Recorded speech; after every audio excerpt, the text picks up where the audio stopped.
జూబిలీహిల్స్ ఎన్నికల్లో ఒక కీలకమైనటువంటి ఘట్టం ఏంటి అంటే ఎన్నికల దగ్గరకొచ్చేస్తున్నాయి. 30,000, 40,000 ఓట్ల మెజారిటీతో గెలుస్తామన్నట్టు పక్కన ఏదైతే రేవంత్ రెడ్డి చెప్తున్నారు, ధీమాగా ఉన్నారు. అటు నవీన్ యాదవ్ సక్సెస్ అయిపోయాడు. అజారుద్దీన్ రావడంతో ముస్లిం ఓట్లొచ్చేస్తున్నాయి. ఓవైసీ కూడా మనకు సపోర్ట్ చేస్తున్నాడు కాబట్టి గ్యారంటీ అని చెప్తున్నాడు. రెండో పక్కన కే బీఆర్ఎస్ఏ గెలుస్తదని చెప్పేసి అనేక సర్వేలొస్తున్నాయి. 1 బై 1 ఇప్పటిదాకా వచ్చిన ప్రతి సర్వే కూడా బీఆర్ఎస్ గెలుస్తుందని చెప్తున్నారు.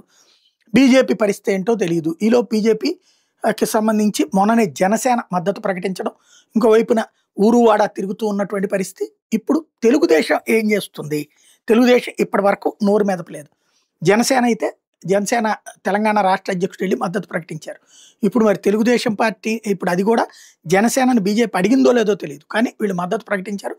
అక్కడ తెలంగాణలో ఉన్నటువంటి రామచంద్రరావు గారితో పాటుగా కిషన్ రెడ్డి గారు వీళ్ళందరూ కలిసి కూర్చుని ఓకే చేసుకున్నారు. ఇప్పుడు మరి తెలుగుదేశం ఏమంటుంది? వాస్తవంగా తెలుగుదేశం శ్రేణులు అయితే రేవంత్కే మద్దతుగా ఉన్నారు. అక్కడ తెలుగుదేశం నాయకుడి కిందనే చూస్తున్నారు రేవంత్ని.